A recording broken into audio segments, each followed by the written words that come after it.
Welcome to Scoolinary, the online cooking school that transforms people and connects cultures. You will learn with the best chefs in the industry, and you will discover the broadest online catalog of topics related to gastronomy. We publish new courses every week. In our podcast, we have coffee with a chef every week. Each of them will tell us about their experience and their vision for the culinary world to help you better understand this exciting industry. Come on, join us for coffee.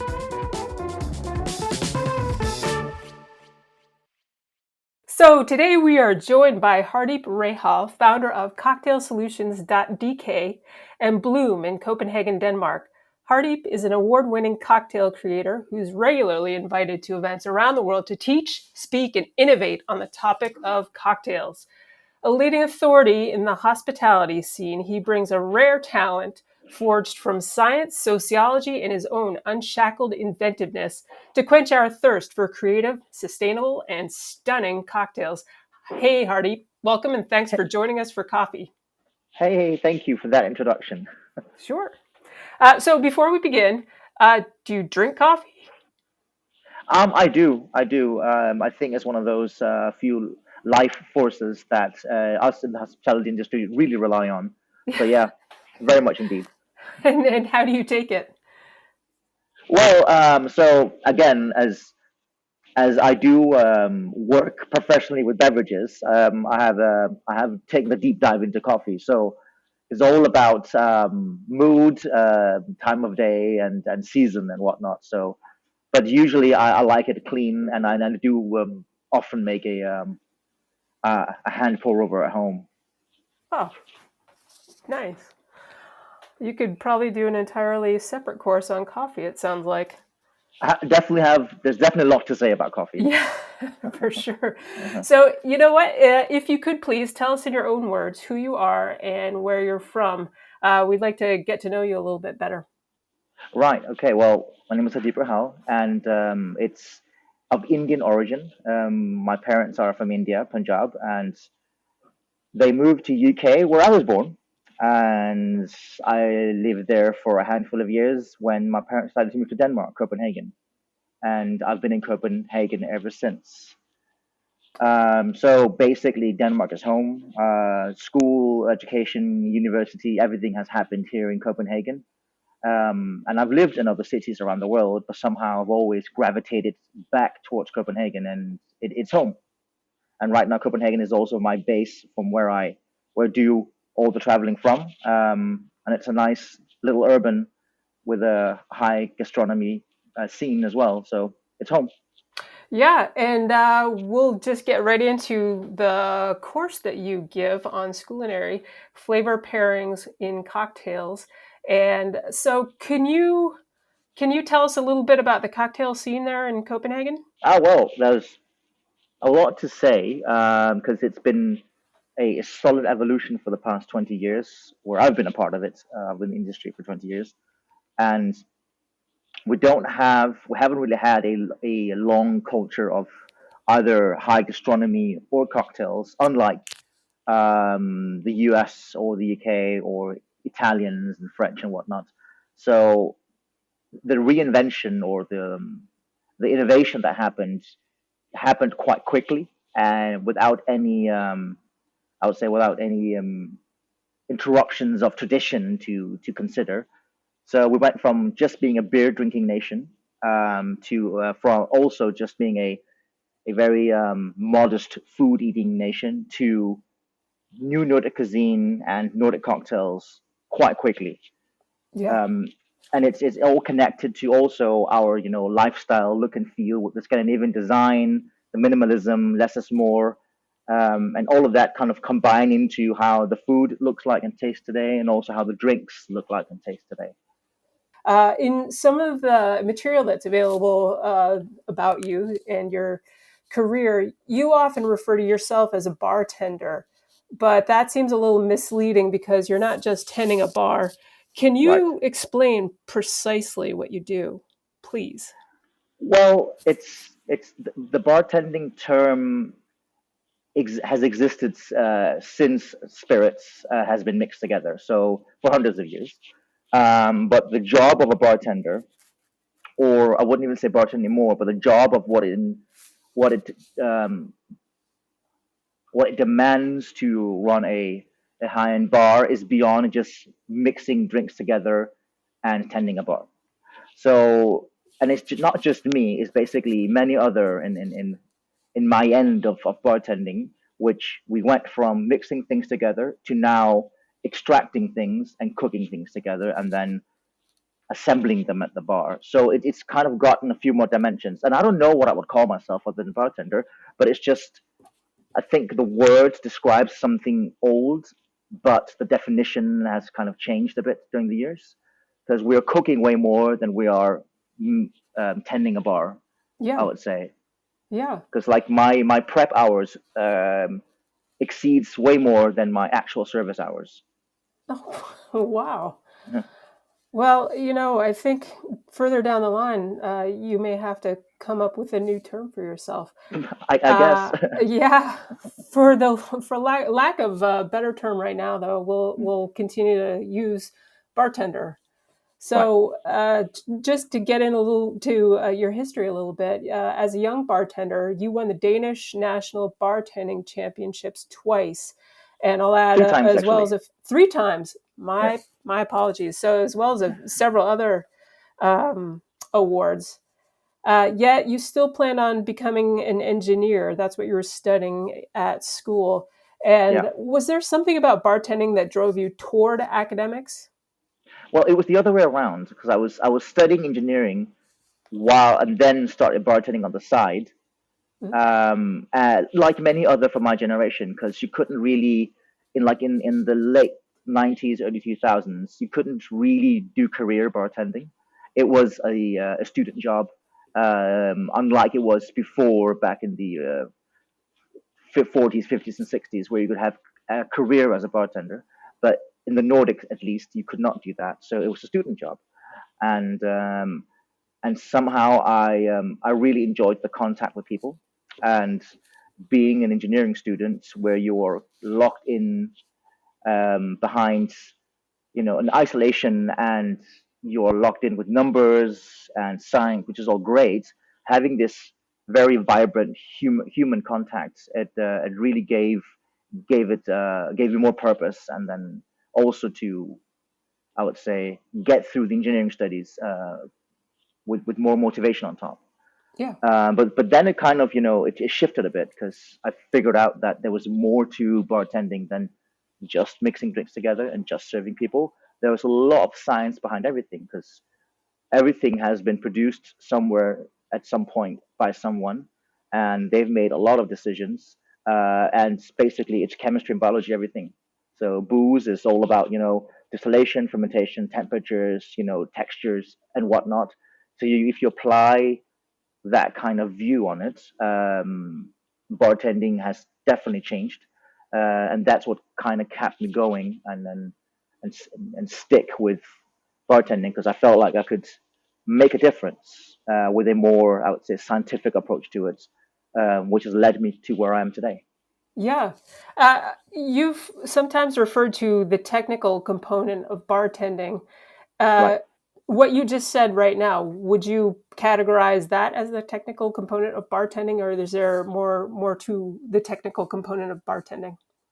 So yes, there's definitely a more technical component to bartending because one thing is mixing things together, which has been the way of bartending up until recently, where you have a finished line of products, like spirit has been made, you have liqueurs that you buy, you have syrups that you buy, you have juices that have been pressed, and then you mix things together, you remix what you already have. So that's one skill, and then basically that's just following recipe. Um, and another skill on top of that is how you mix those things together. So they're just like holding a knife correctly and then knowing how to stir. There's also a technical component, how to shake, how to stir, and how to consider dilution and whatnot. But that all falls into the assembly part, to the old definition of bartending. What I'm referring to as technical part is everything behind the scenes. Hmm. Is basically all because it's more cooking than tending a bar. And if you want to have an original flavor, you will need to know how to cook, and you will need to know about temperatures and textures and how to do flavor extractions if you want to have something original. So that for me is the technical area of bartending. And also, there is no education in bartending. You have courses you can take, which has come up lately, but there's no formal education. Unlike cooking, unlike a chef, you take a formal education where you learn all the basic techniques. So you have a solid base, and then you can innovate on top of that. We don't have that in bartending, so we have to seek that knowledge out by ourselves, and which gives us a bit more challenging hand to reach our end results. Also, it kind of there's no structure in it. So the technical part is that we have to seek that knowledge from people that know things better than us, which is like chefs and pastry chefs, and seek it ourselves, and really make an effort to learn those basic techniques, which is like cooking and understanding how flavors work together. And then the assembly part, which is the fun part afterwards, serving guests and the hospitality aspect as well. But that's something Yeah. different. Could you see yourself doing a full kind of in-person course on cocktail? To a certain degree, yes, but there's always a big challenge because I have been balancing between bar world and academic world. It's been a very big goal of mine to bridge the gap between those two worlds, because all the research and all the funding and all the science programs are connected to food. You can take a food science education, you have a master's in food science, because there's lots of innovation happening there now. They have all the funding, and I'm just a bit curious why the bartending industry or spirits industry don't have a similar kind of scientific agenda or funding to it. It's a $1 billion industry and affects a lot of people, and it affects revenue in a whole country, if not. So why there aren't more focus on the educational part, on the academic part. One thing is that there is a moral dilemma because you're working with alcohol, while food has a health department to it. So the moral dilemma about alcohol will always kind of stand in the way. Mhm. So me putting together a course about bartending would kind of have to sneak its way around alcohol and do flavor first. So it'd be more like a cooking course just with liquids, and then you could add on a component as well. But it's tricky because alcohol laws and the moral line of how much publicly you can get involvements if you're working with alcohol. So yeah, it's a fine balance, and I haven't kind of cracked the code yet, but I'm still working on how to make it more approachable and make it more official. Yeah, you brought up 2 points, and I'll try to treat them separately. One is, do you see non-alcoholic alternatives as a rising trend? Absolutely, and also it's a rising trend on its own, but also because the definition of a cocktail on the components have also changed along the years.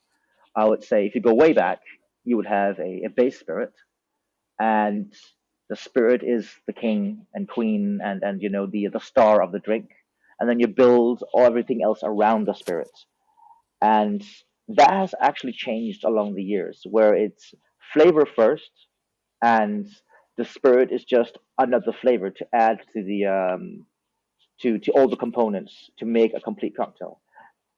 So if you look at it that way, you have so many more components that will be non-alcoholic than alcoholic. So it's the leap is not that big anymore compared to what it would be some years ago, which kind of felt like amputating a cocktail by making it non-alcoholic. While Hmm. now, because we do cooking and flavor first, it's a very tiny leap. So the trend is definitely up, and our skill set and our view on executing an alcohol-free cocktail is way higher as well. Oh, that's really interesting. So the other point that you kind of touched upon is, I think in elsewhere you've stated a goal to bridge the gap between the bar world and the food world. What would that look Yes. like to you? So there's been a dissonance since always, because a bar have always been like an appendix in a gastronomic view. So if you have a restaurant, the bar is a bit on the side. If you have a hotel, A hotel bar is like a lobby bar, or so it's always been something that has been considered an appendix, an addition to something else that is hospitable and gastronomic, which is fine. But now, over the years, our skill sets have evolved so much. We've learned a lot from the kitchen, from chefs and pastry chefs, and also financially, people have figured out how much we can provide to the whole gastronomy sector. So how much money a bar can actually make for a hotel or for a restaurant, and also the evolution of a bartender with the now advanced skill set and lab equipment and whatnot. We can actually pay something back in return in form of knowledge and collaboration to the kitchen. So my plea has always been, or well, lately been, that when you construct a restaurant, when you construct a hotel, think in the bar from the very beginning and do consult a bartender from the very beginning, because you can make a much more, I would say, combined gastronomic place where we can benefit from each other. Because the whole purpose of a bar is not necessarily to stand alone. You can do food pairing, but you can also take up a lot of the waste products from the kitchen and recompose them into drinks to minimize waste and maximize flavor, and also maximize output of revenue. So there's so many more possibilities when you include the bars from the very beginning. So that's kind of my plea. And also, if you, because I've been to a lot of big food summits, luckily as a speaker, because I've kind of been trying to approach them and pitch talks to kind of break that barrier between the bar food world and the bar world. And if you talk to the top Michelin restaurants, sadly, they don't have a clue what we're doing. Like, they don't know what we're capable of, and they don't really care, because the bars have always been seen as something, an appendix or an addition. So that's kind of the wall that I'm trying to break. First of all, just for them to see and know what we're capable of. Because every time I talk about a tiny bit about one of my projects, they seemed surprised and very impressed. And then I'm like, this is not just me. This is the high end of the bar world. We are all capable of this, but you just don't know. So that's kind of the first goal. And then secondly, it is to incorporate, um, for them to incorporate bars from the very beginning as, as a component and not just as an addition. What on the consumer side would we maybe expect to see in cocktail evolution in the near future? Um, well, consumer wise, I think you would see more synergy, and also because we are trying to challenge the way of what the cocktail looks like and should be, because it's kind of been the same since the late 1800s. Not much has changed other than, of course, modern techniques and new flavors and extractions and whatnot, but the format is the same. Huh. It's and it's a you have a glass and you have a, I would say, 120 mil to 200 mil beverage in front of you, and you drink that with, let's say, 50 60 mils of 40 ABV alcohol. Like, that template is still going. Huh. And then Mm-hmm. you drink that and you drink another one, and then all right, three cocktails, then we do, like, there's it's such a no one has challenged the shape and form of a cocktail. And really, it's remixing on the things already. It's just making them more refined, more sophisticated, and then of course more innovative. But the format is the same. I think when we see the synergy better between the kitchen and the bar, we could see a change in the format of a cocktail.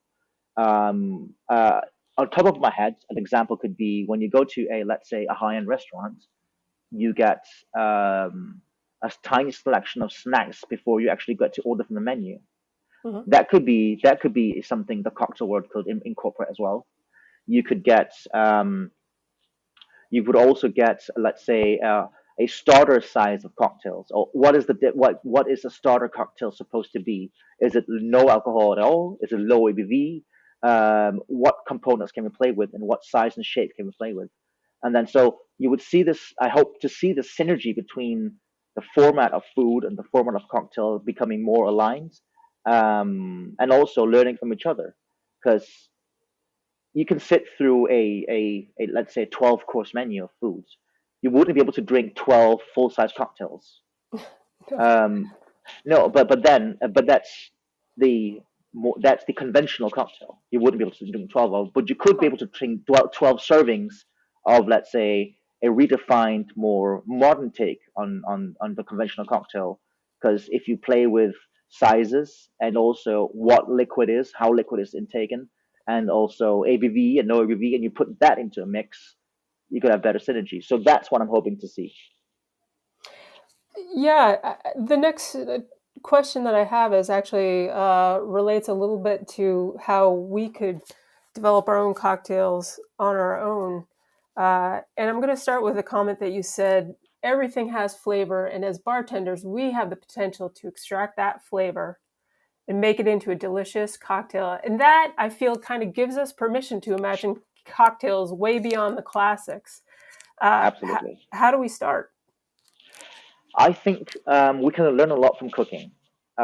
So in a young age, whoever experimented cooking themselves would make a dish that they already know, a classic, and then like, oh, how about we add a little pinch of paprika in this pasta, and let's see what happens. Or you have one of your mother's recipes or dad's recipes of something that is a simple, delicious, homey dish, and then you add a spice to it, or you let's say you change out the meats for something more vegetarian, or so the approach is the same because before you can reinvent your own drink, you have to understand the components of the cocktail and how they work. So it is basically back to the old saying of remixing a classic. Right. Uh, so you have your selection of classics, and if you understand the template of these classics, how they work, you can start playing with the components, and you can start adding it up. And there are several ways of doing that because there are several different classics or classic templates that you can dive into. Um, but my favorite to kind of showcase the possibilities of how much you can play with is the sour recipe, which is the 2-1-1 component between the spirit, sweet, and sour, Mm-hmm. which is a very classic way of building the foundation of a drink. And then you can start playing with the components. So you can go like, all right, so if you have the sour recipe, which is two part spirit, 1 part sweet, and 1 part sour, spirit can be anything you feel like. And it could be whatever spirit you have at home or whatever you want to experiment with, or you can just start with the one that you like. Let's say you have a gin, and then we can make a gin sour. So a classic would be a 2-part gin, 1 part lemon juice, 1 part sugar syrup. Here you have a very basic but delicious classic cocktail for a gin sour. But then you can just start playing with the components that you have at hand.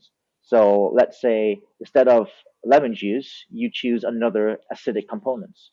It could be anything from a lime to a yuzu to bergamot to musumi, whatever citric option you have, you can put that in. And already there, you've changed the flavor slightly. And then you can also start playing with the sweetening agents. And it can be anything from sugar to maple syrup to honey to elderflower syrup to whatever fruit syrups you have, and already there you have a completely different cocktail from the original gin sour. Um, and once you feel secure with that, trinity of playing with components, then you can start adding flavors on top. So let's say you have a gin sour, you've chosen bergamot juice, and you've chosen, let's say, honey. Already there you have a very interesting cocktail, but then like you can add another component on top. You can put another berry in there, you can put another herb in there, you can put another spice in there, so you can continue adding layers of flavor.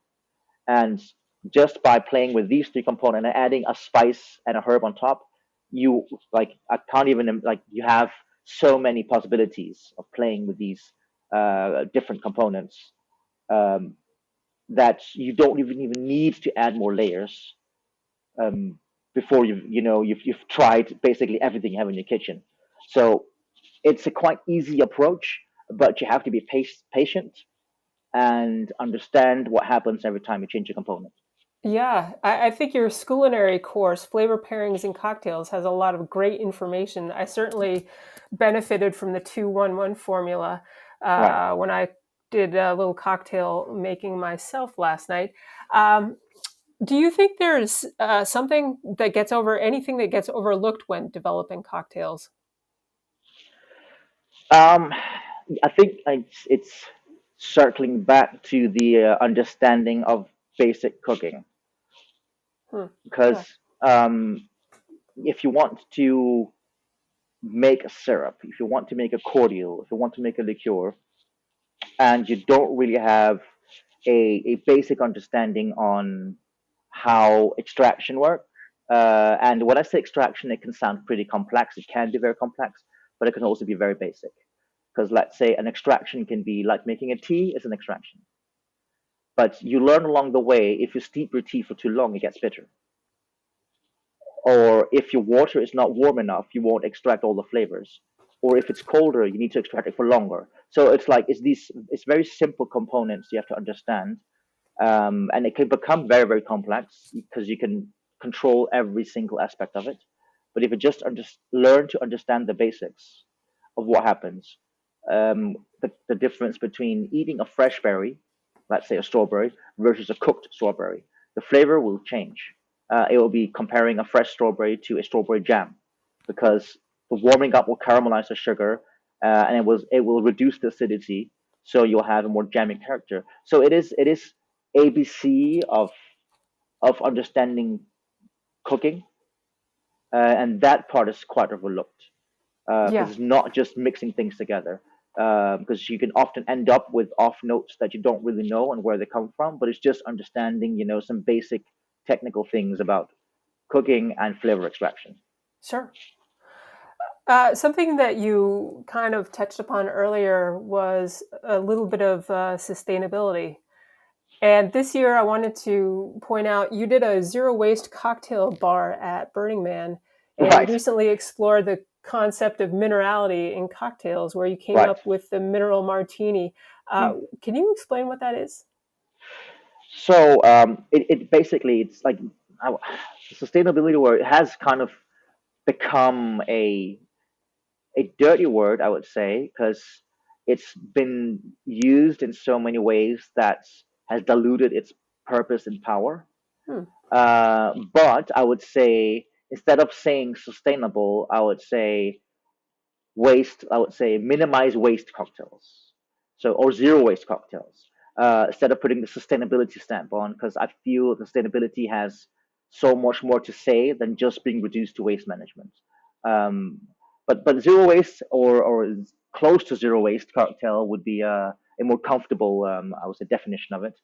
And it is basically just optimizing what you have. And because we grew up in, like, at least I did. I was born in the late 80s, grew up in the 90s, and then had my youth in the early 2000s. We live in a quick throwaway culture, and if something is slightly off or if something is not to our liking, we throw it out and we buy something new. And everything is produced for us to consume quick. If not quick enough, you throw it away. Um, and there's a hell of a lot of food waste. Yes, there's a lot of food waste from big productions, but the biggest food wasters are end consumers. Because there's so many of us, and if even if we just do a little bit combined, there's a lot of food waste. So to exploring that kind of thing, it's we don't have to look further back than a generation or two. Because if I talk to anyone's grandma or grandpa, the way they maximized use of whatever they had in the kitchen is what we strive to do today. So you wouldn't just chuck the ends of a carrot away; you would use that for a stock. Whatever, if you boned a fish, you would use the fish to make a stock. If the stems of a herb, you would use to make some sort of extraction for a sauce. So this whole, closed loop that we try to achieve now is just the maximizing whatever produce you have and minimizing waste. Um, and now it's kind of glorified in something we try to do to be sustainable. No, I feel like it's just basic practice, and I kind of try to take that approach into bartending as well. It does exist already, many are doing the same things, but I try to explore it even more in settings where I do not have any other way of producing a cocktail than that. So yeah, a zero waste approach to drinks. It also kind of circles back to when I said everything has flavor, because even the stems of a herb have flavor, even the ends and buds of a vegetable have flavor. Everything where there's waste, there's flavor waste. And Yeah. Do because you see a trend in more zero waste cocktail making, or are you driving that trend? no, it's definitely a trend because yes, I probably was in the first wave of that, but it's definitely a trend now. More and more people are approaching it and using it, which is great. And it just showcases that it's not even that big of an effort if your mindset is right. So I'm happy to see this development. Now we just need to take it one step further to be conscious about how we do these things. Because let's say we have a leftover of some sort of fruit or juice or whatever, and dehydrating that in the oven for 12 hours might save the waste, but you're using so much energy to do so. So the next layer is becoming more conscious about what tools we're using, and what cost are we saving this waste, which can become complex, but nonetheless, it's a conversation that has to start at some point, so we can actually fulfill the sustainable part and not just waste management. Huh. Yeah, I want to point out here that listeners can view your Meet Your Instructor video on your Scoolinary course page if they want to learn more about you and how you got to where you are now. Who would you recommend from your world for a future episode of this podcast? From the bar world, Yeah, who I would actually, recommend? for the Yeah. from the food and drink world in general. Um, I would say who's doing something great. Just give me a sec, Sure.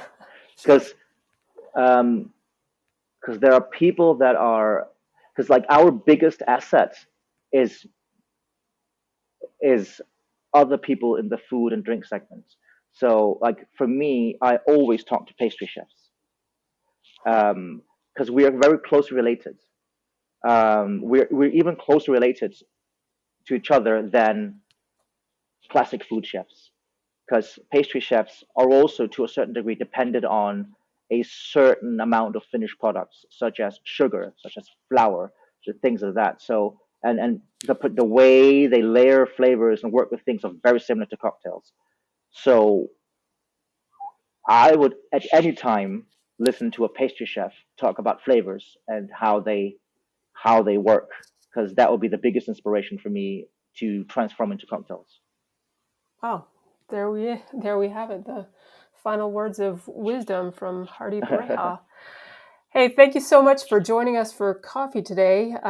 It was really informative, really helpful, and I feel that all of us can march off and start creating our own cocktails with a little bit more confidence once we've taken your course. Yes, of course. Or well, thank you very much for having me.